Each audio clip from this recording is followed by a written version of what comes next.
Banyak orang menggunakan terminologi data dan informasi sebagai satu hal yang sama. Padahal, kedua terminologi tersebut berbeda. Data didefinisikan sebagai sekumpulan fakta yang dikumpulkan secara sistematis untuk satu ataupun lebih tujuan tertentu. Data dapat hadir dalam bentuk ekspresi bahasa, semisal usia, nama, alamat, tanggal, dan kepemilikan. Kemudian ekspresi simbolik seperti marka jalan dan ekspresi matematis, semisal berikut ini.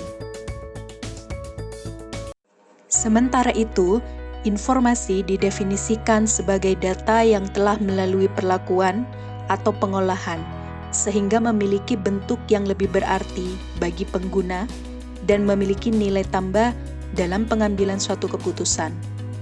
Data merupakan komponen utama dari suatu informasi, namun tidak semua data dapat membangun informasi yang berguna. Misalnya, data yang dikumpulkan secara tidak sistematis dan terorganisir hanya akan menjadi masalah baru daripada solusi. Data yang berguna bagi satu orang belum tentu berguna bagi yang lain. Informasi hanya berguna jika informasi tersebut memiliki sifat relevan sesuai dengan tujuannya dan memiliki tingkat detil yang cukup sesuai kebutuhan, terpercaya, akurat, dan bisa diverifikasi kebenarannya.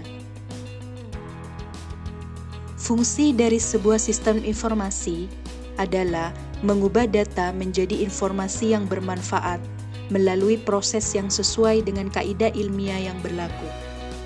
Sistem informasi dirancang untuk mengolah data, misalnya data masukan, kemudian dimanipulasi sehingga menghasilkan luaran atau output information.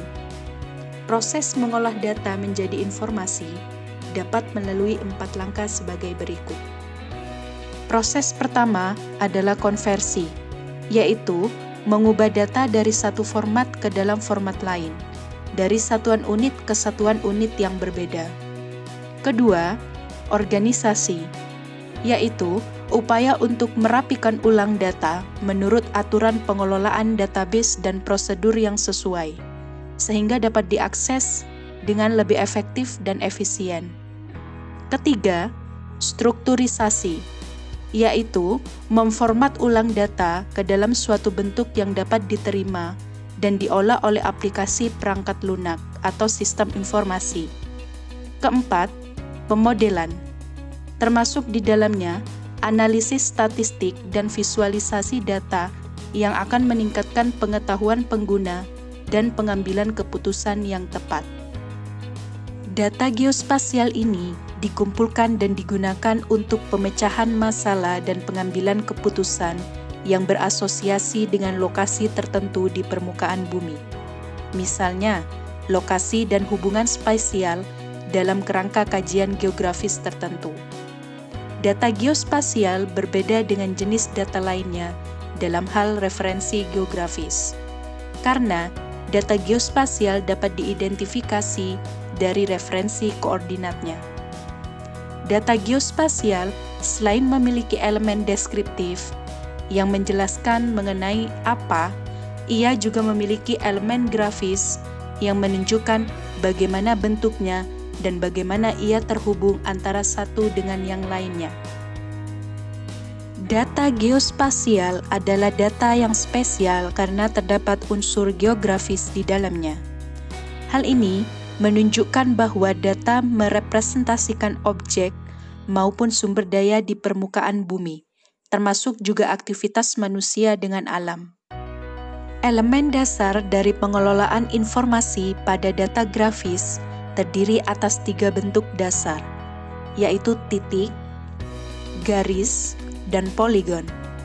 3 elemen dasar ini secara mandiri dapat digunakan untuk merepresentasikan fitur geografis atau entity.